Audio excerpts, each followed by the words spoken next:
Hello नमस्कार दोस्तों, स्वागत है आप सभी का आपके अपने यूट्यूब चैनल पे। और आज की क्लास जो हमारी होने वाली है पॉलिटी की, जो हमारी राज्य व्यवस्था है और संविधान के यानी कॉन्स्टिट्यूशन के जो भी क्वेश्चन अभी तक बीपीएससी ट्री 1.0 2.0 में पूछेंगे वो सारे के सारे आपको इस बुक के थ्रू आपको मिलने जाएंगे।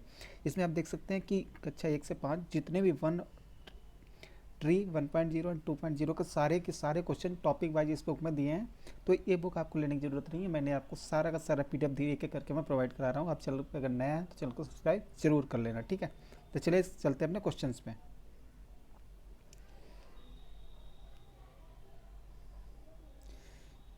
तो पहला क्वेश्चन है, इनमें से कैबिनेट मिशन के सदस्य नहीं थे तो कौन नहीं थे। तो कितने, पहली बात तो आपको पता होना चाहिए कि जो क्रिप यहाँ पे आया था कैबिनेट मिशन उसमें सदस्य थे कितने, ठीक है।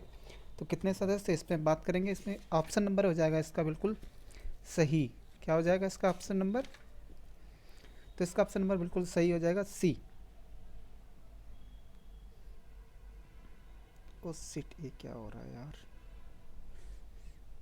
क्या हो जाएगा ऑप्शन नंबर सी, इसका बिल्कुल सही हो जाएगा जे एंड्रयू, ठीक है। तो इसका बिल्कुल ऑप्शन नंबर सी सही हो जाएगा। तो इसमें 15 फरवरी 1946 को कैबिनेट मिशन आया था,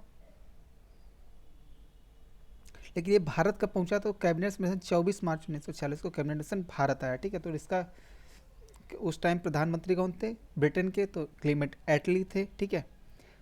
और जो एंड्रयू थे वो इसके सदस्य नहीं थे। तो इसके सदस्य तीन लोग थे, तो पैथिक लॉरेंस, ठीक है, स्टेफोर्ड क्रिप्स। अगर क्रिप्स को आप जानते होंगे तो 1942 में जब क्रिप्स मिशन आया तो उसके अध्यक्ष यही थे स्टेफोर्ड क्रिप्स, ठीक है। और एवी अलेक्जेंडर, ये तीनों नाम आपको याद होने चाहिए, ठीक है। चलते हैं इसमें आगे। अगला क्वेश्चन है हमारा, वर्ष 1946 में बनी अंतरिम सरकार में डॉक्टर राजेंद्र प्रसाद के पास कौन सा विभाग था। तो इसका सही आंसर हो जाता है ऑप्शन नंबर सी, खाद्य एवं कृषि विभाग, ठीक है। तो खाद्य एवं कृषि विभाग डॉक्टर राजेंद्र प्रसाद के पास था जो 1946 में सरकार बनी थी, ठीक है। आप इसका सोल्यूशन भी बराबर देखते रहिए। अगला क्वेश्चन है, जवाहरलाल नेहरू की शायद समय श्रम मंत्री कौन थे। श्रम मंत्री कौन थे? जगजीवन राम। कौन थे? जगजीवन राम इनके श्रम मंत्री थे जब अंतरिम सरकार बनी थी 1946 के चुनाव के बाद, ठीक है। चलते हैं आगे अगले क्वेश्चन पे। और यहाँ पे दिए देख सकते हैं आपके कुछ विभाग में इंपॉर्टेंट दिए। तो सी गोपालाचारी को बना था शिक्षा मंत्री। जवाहरलाल नेहरू राष्ट्रीय कार्यकारी परिषद के उपाध्यक्ष, विदेशी मामले व राष्ट्रमंडल का कार्यभार, ठीक है। सरदार पटेल कौन थे? पहले गृह मंत्री थे, ठीक है, अंतरिम सरकार जो बनी थी, ठीक है। और क्या थे? सूचना एवं प्रसारण का दायित्व सौंपा गया। तो आपको बताना चाहिए कि जो आज़ादी से पहले जो अंतरिम सरकार बनी थी, है ना, तो उसमें कौन क्या बना था, ठीक। तो जबकि अरुणा आसफ अली को रेलवे, ठीक है, रेलवे एवं परिवहन मंत्री बनाया गया था, ठीक। अरुणा आसफ अली, आप इनको अगर जानते होंगे तो बम्बई के ग्वालियर टांग मैदान में जब भारत छोड़ो आंदोलन की शुरुआत हुई तो वहाँ पे इन्होंने क्या हुआ था, झंडा फहराया था, ठीक है। इनको वयोवृद्ध महिला भी कहते हैं, ठीक है, अरुणा आसफ अली को। अगले क्वेश्चन देखते हैं, केरल केवल संविधान सभा के सदस्यों के चुनाव में भाग लेने वाले वयस्क आबादी के मतदाताओं का प्रभावी प्रतिशत कितना था। इसका सही आंसर हो जाएगा 10 से 15% युवा थे, ठीक है। 10 से 15% युवाओं का मतदान था, ठीक है, मतदाताओं का प्रभावी प्रतिशत था। अगला क्वेश्चन देखते हैं। तो इसकी जब पहली बैठक हुई थी 9 दिसंबर 1946 को, इसके अस्थायी अध्यक्ष कौन थे? डॉक्टर सच्चिदानंद सिन्हा, ये भी बिहार के थे। और जबकि 2 दिन बाद यानी 9-2-11 2 दिन बाद जब डॉक्टर दूसरी बैठक हुई तो डॉक्टर राजेंद्र प्रसाद को संविधान सभा का स्थायी अध्यक्ष चुना गया। बी एन राव संवैधानिक सलाहकार नियुक्त किया गया। ये भी इंपॉर्टेंट क्वेश्चन, तीनों के तीनों इंपॉर्टेंट, ठीक है। तो ये जो नीचे मैं आपको सोल्यूशन बता रहा हूँ ये सबसे इंपॉर्टेंट है। अब यहाँ पे देख सकते हैं कि जो भारतीय संविधान है उसके उद्देश्य का संघ एवं राज्य क्षेत्र, भारतीय संविधान के स्रोत एवं अनुच्छेद, अनुसूची एवं नगरीकरण, इसके बारे में यहाँ पे क्वेश्चन दिए। ऐसे ही इन्होंने पूरी ज्योग्राफी, आपदा, मतलब जितने भी टॉपिक हैं, सब टॉपिक्स हैं, सबको इन्होंने अलग अलग डिवाइड करके रखा है। अब देखते हैं अपने अगले क्वेश्चन को। अगला क्वेश्चन है,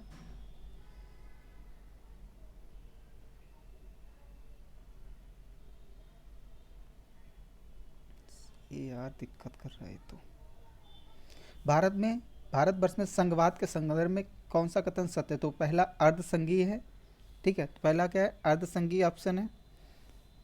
राज्य के अंतर्गत भारतीय संघवाद का परिणाम है। भारतीय संघवाद देश में एकल राज्य व्यवस्था तो नहीं है। भारतीय संघवाद सुदृढ़ एकात्मक, एकात्मक नहीं, एकात्मक कहाँ पे है? अमेरिका का, ठीक है। उपरोक्त में से एक से अधिक, तो इसका सही आंसर है ऑप्शन नंबर ए। भारत कैसा है? भारत का जो संविधान है अर्धसंघीय है, ठीक है, अर्धसंघीय संघवाद है। आगे चलते हैं।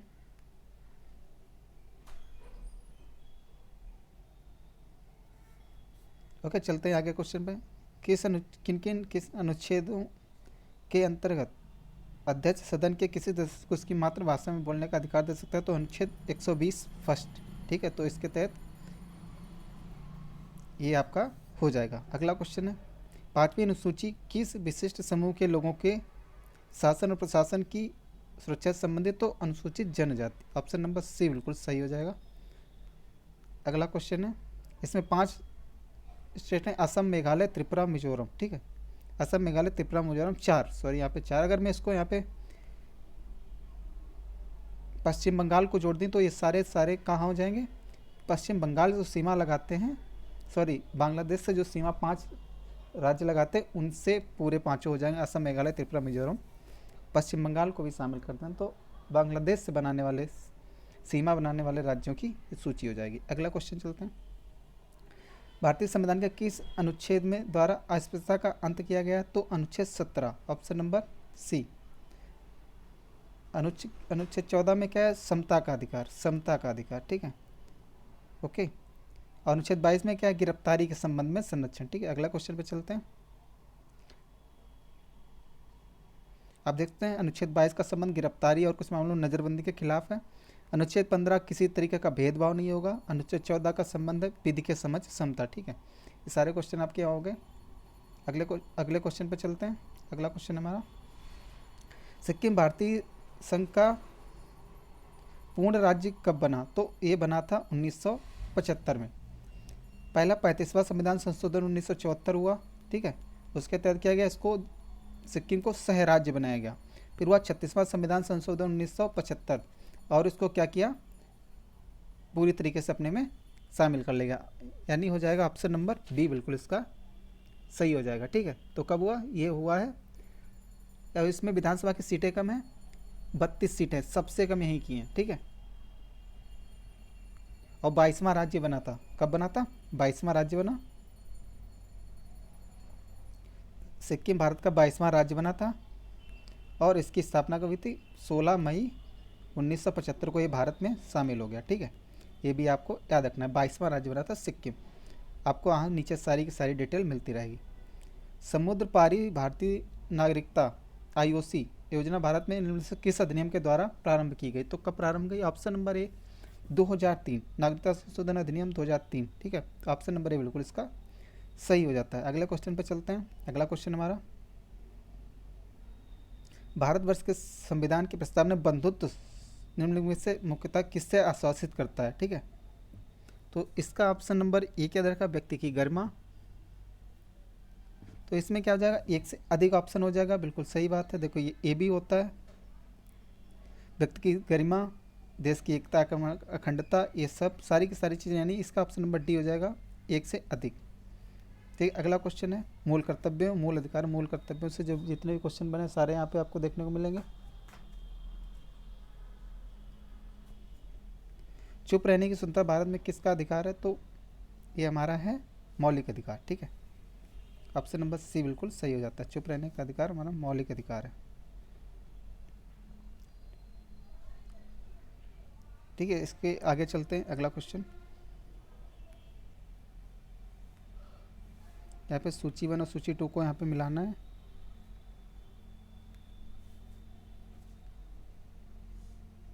ओके, तो इसको मिलाते हैं। कार्य की न्याय संगत एवं मानपोजित दिशाएं किस में है? अनुच्छेद 43 बिल्कुल सही है। रुकिए देखते हैं, इसको गलत तो नहीं चाटना है, हाँ मैच करना है। ओके,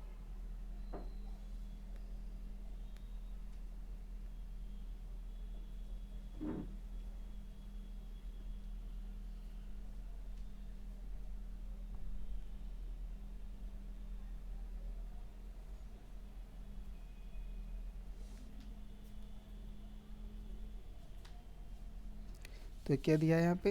पहला है कार्य की मानवोचित दिशाएं, तो अनुच्छेद 43 बिल्कुल सही है। कर्मकारों को मजदूरी, इसको हम ऐसे कर सकते हैं, इसको एलिमिनेशन मेथड से करते हैं। देखते हैं, देखिए राष्ट्रीय महत्व के सामान एवं वस्तुओं के संरक्षण, तो ये किसमें है? अनुच्छेद 49 में, यानी डी का 3, समान नागरिक संहिता अनुच्छेद 44 में है। ठीक है, तो सी का 4, सी का 4 और डी का 3, यानी ऑप्शन नंबर ए बिल्कुल इसका सही हो जाना चाहिए। ठीक है, ऑप्शन नंबर ए बिल्कुल यहाँ पे सही हो जाता है। आप देख सकते हैं कार्य की मानवोचित न्याय संगत दिशाएं अनुच्छेद 42, कर्मकारों की निर्वाह मजदूरी अनुच्छेद 43, समान नागरिकता संहिता 1944 और राष्ट्रीय महत्व के स्थान एवं वस्तुओं का संरक्षण अनुच्छेद 49। अगला क्वेश्चन, भारतीय मूल अधिकारों के संबंध में कौन सा कथन सही है? ठीक है, ये वे संवैधानिक सर्वोच्चता तथा विधायकी की सत्ता के मध्य संतुलन की अद्वितीय घोषणा करते हैं। Option number A. अधिकारों तथा देश की सुरक्षा के मध्य संतुलन का निर्माण करते हैं। अनुच्छेद तीसरा ऑप्शन है, केवल राजनीति एवं कानूनी समानता बल्कि सामाजिक समानता का भी निर्णय करते हैं। तो इसका सही आंसर क्या हो जाएगा? तो ठीक है, तो इसका आंसर हो जाएगा ऑप्शन नंबर डी, बिल्कुल सही हो जाता है। ठीक है, ऑप्शन नंबर डी इसका बिल्कुल सही हो जाता है। उपयुक्त में से एक से अधिक, तब इसके हम थ्योरी पढ़ते हैं, थ्योरी में आप सभी को सारी चीज़ें देखने को मिल जाएंगी। भारत में मूल अधिकारों के बारे में प्रश्न में एक से अधिक विकल्प सत्य हैं। ठीक है, क्योंकि भारतीय संविधान में अनुच्छेद 14 से 32 के तहत भारतीय नागरिकों को 6 मौलिक अधिकार दिए गए हैं।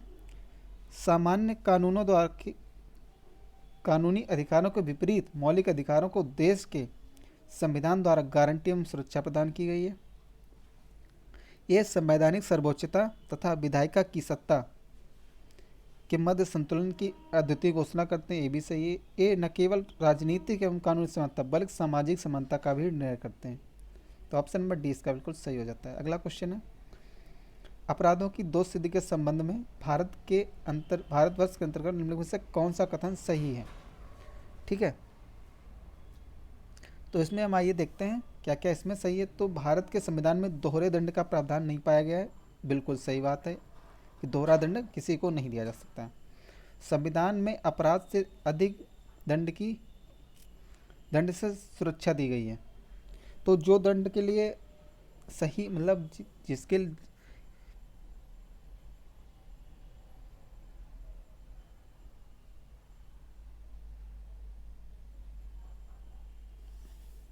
तो संविधान में अपराध से अधिक दंड की सुरक्षा दी गई है, तो बिल्कुल बात है।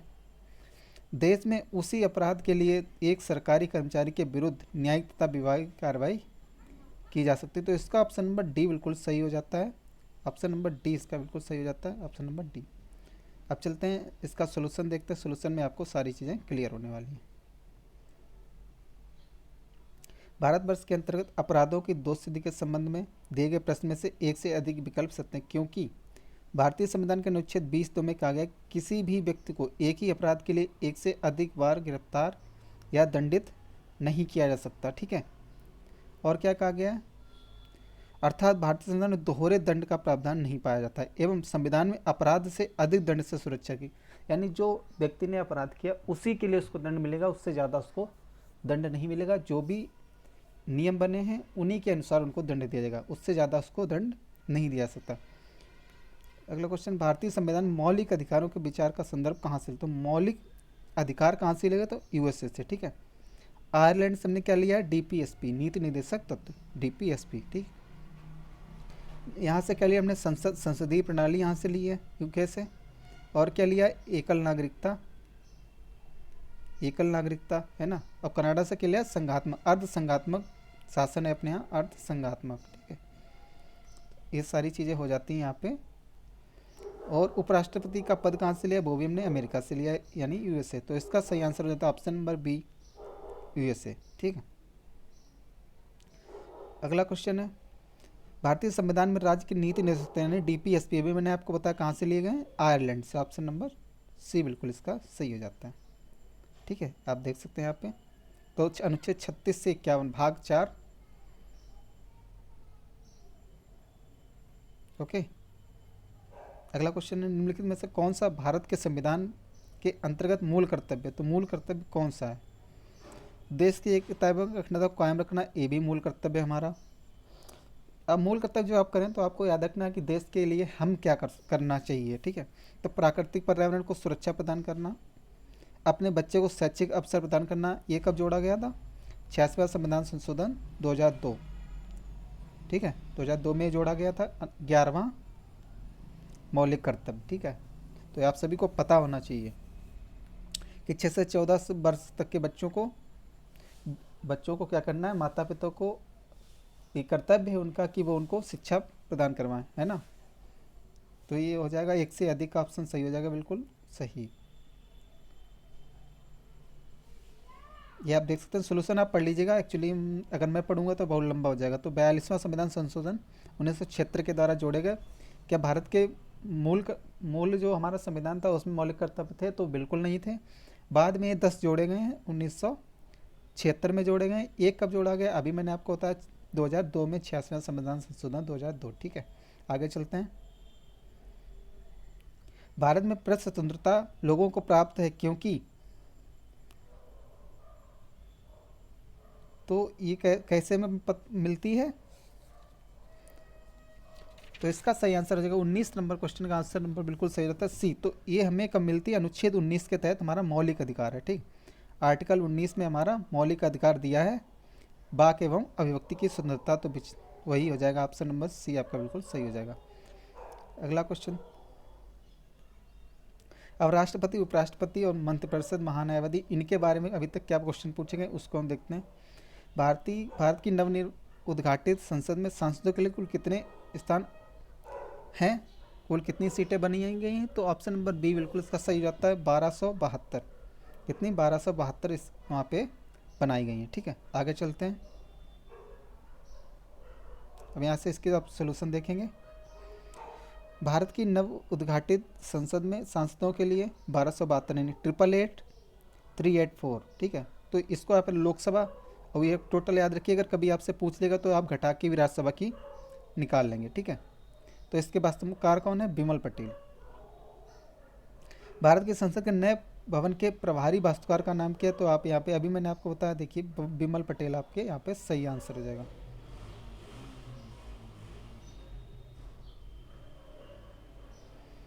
अब इसका अगर हम बात करें तो इसका उद्घाटन कब किया गया? तो 28 मई 2023। 28 मई को और क्या मनाया जाता है? तो बी डी सावरकर, उनकी जयंती मनाई जाती है, ठीक है।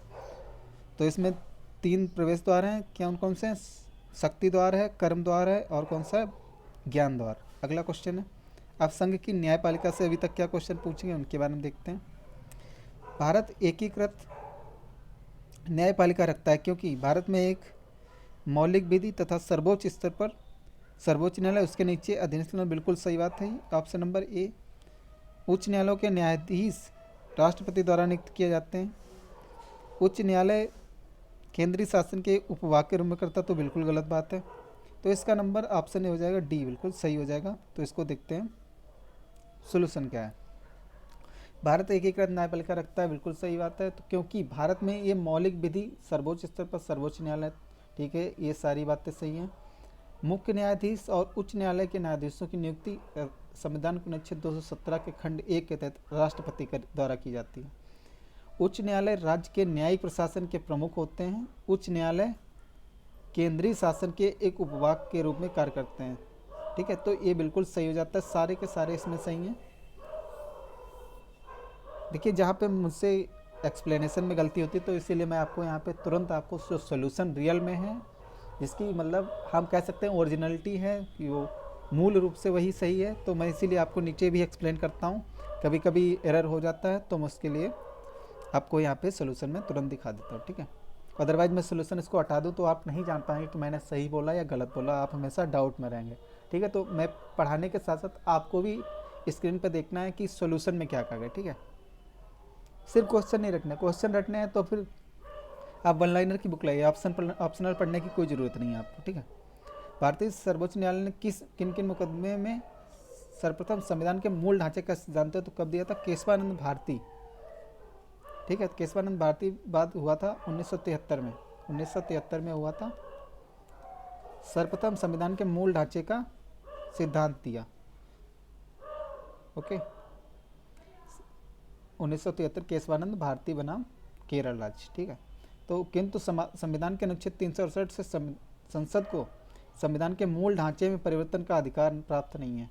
ठीक है, देखिए संसद संविधान में संशोधन कर सकती है, लेकिन जो संविधान का मूल ढांचा है उसमें संशोधन नहीं करेगी। अगर करती है तो न्यायपालिका उसको रद्द कर देगी। ठीक है,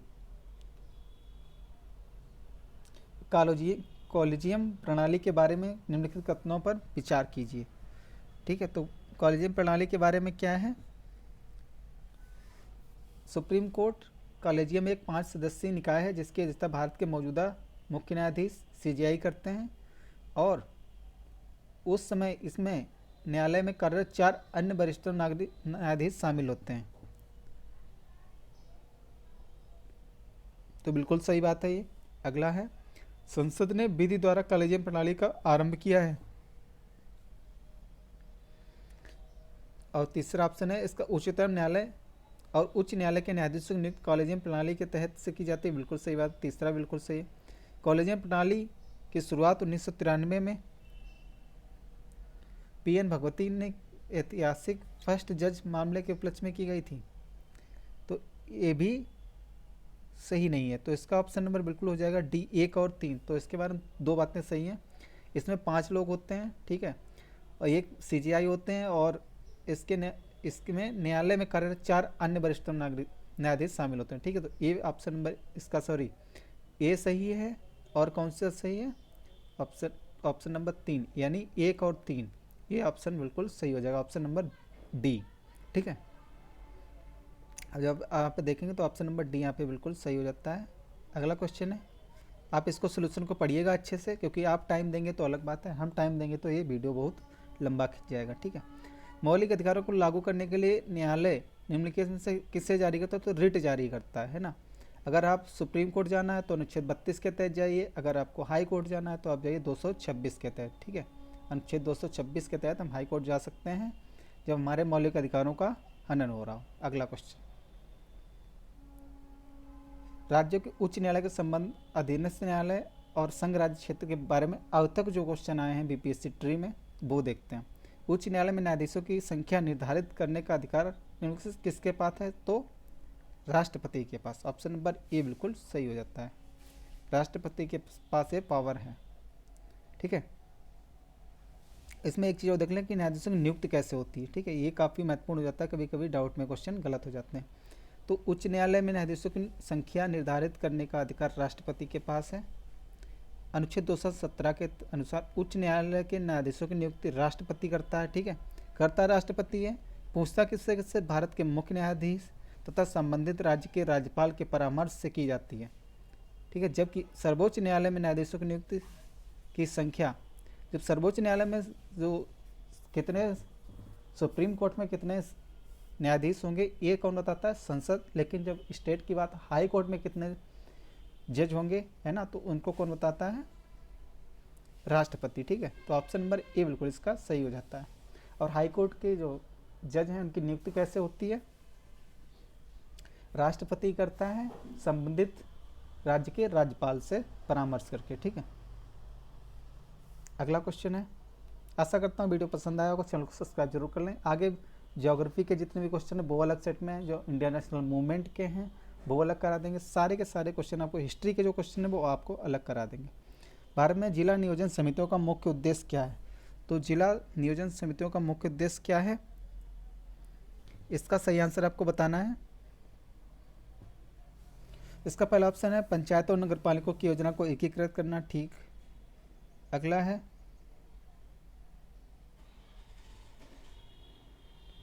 यहाँ पे शायद हिल गया, तो यहाँ पे आपका 27 नंबर 20,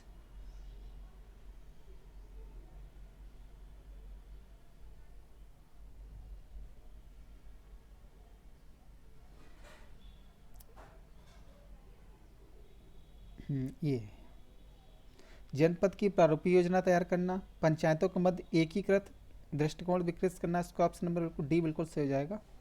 ठीक है, तो इसका सही आंसर ऑप्शन नंबर डी हो जाएगा। अब देखते हैं इसके सोल्यूशन को।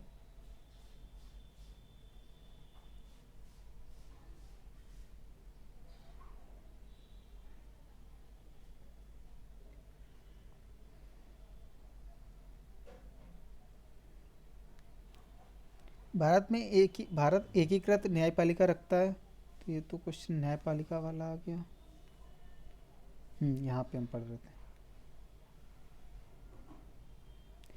तो इसका देखते हैं हम सोल्यूशन। भारत में जिला नियोजन समितियों के मुख्य उद्देश्यों के संदर्भ में एक से अधिक प्रश्न ऑप्शन सही हैं, क्योंकि जिले में न्याय जिला जो पंचायतें तथा नगर पालिकाओं द्वारा तैयार गई योजनाएं को समेकित करने और संपूर्ण जिले के लिए विकास योजना तैयार करने के लिए, प्रारूप तैयार करने के लिए किसी राजस्व जिले या राजस्व जिलों के किसी समूह तथा उसके भाग जो एक ही जिला में हैं के लिए एक जिला योजना समिति का गठन किया जाता है। इसके तहत जिले में जिला परिषद, ग्राम पंचायत, नगर परिषद, नगर निगम द्वारा तैयार की गई योजनाओं को समेकित करने और पूरे जिले में एक मसौदा विकास तैयार करने के लिए की जाती है, और जिससे पंचायतों के मध्य एकीकृत दृष्टिकोण विकसित करने में सहायता मिलती है।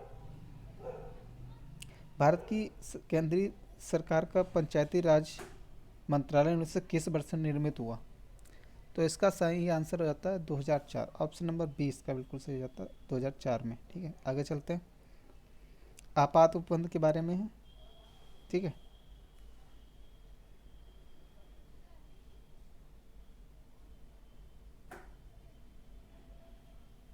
ये अनुच्छेद नंबर 30, आप क्वेश्चन नंबर आप 30 को देखते हैं। इसने प्रस्तावना में 3 समाजवाद, धर्मनिरपेक्ष और अखंडता जोड़े। ठीक है, तो बिल्कुल सही बात है। ये एक्चुअली 42वां संविधान संशोधन के बारे में पूछ रहा है। तो इसने अनुच्छेद नए निर्देशक डीपीएसपी में यानी कितने जोड़े? 3। 39 से 43 है, तो 47 से नहीं, इसने जोड़ा था 49A। ठीक है, तो ये गलत हो जाता है। इसके द्वारा राष्ट्रपति को चुनाव आयोग के परामर्श से राज्य विधानसभाओं मंडलों के सदस्यों को अयोग्य घोषित करने का अधिकार प्रदान किया है। ठीक है, तो इसका हम देखते हैं सीधा सोल्यूशन। सोल्यूशन क्या है इसका? सोल्यूशन काफ़ी मज़ेदार दिया हुआ है इसमें सारी बुक में। तो इसका आप देख सकते हैं कि इसमें 3 शब्द जोड़े गए, ये सही हो जाता है। राज्य विधानमंडलों के सदस्यों की योग्यता पर राज्यपाल का अंतिम निर्णय होता है, लेकिन उसे कार्रवाई करने में चुनाव आयोग से परामर्श लेनी होती है। ठीक है, तो आपको मैंने सारे क्वेश्चन करा दिए, सारे आपके रहे क्या क्या जोड़ा गया। तो इसका सही आंसर क्या है? सिर्फ इसमें एक ही सही है, ए वाला सही है, बाकी तीनों गलत हैं। इसमें 8 मौलिक कर्तव्य जोड़े थे, नहीं 10 जोड़े थे। यहाँ पे 47 नहीं 49 था और बचा है। तो इसमें राष्ट्रपति को शक्तियाँ नहीं, ये शक्तियाँ राज्यपाल को मिलती हैं। ठीक है, तो आशा करता हूँ वीडियो पसंद आएगा। सारी की सारी चीज़ें मैंने आपको इसमें करा दी हैं। ठीक है, मिलते हैं अगले वीडियो में, तब तक के लिए धन्यवाद सभी का।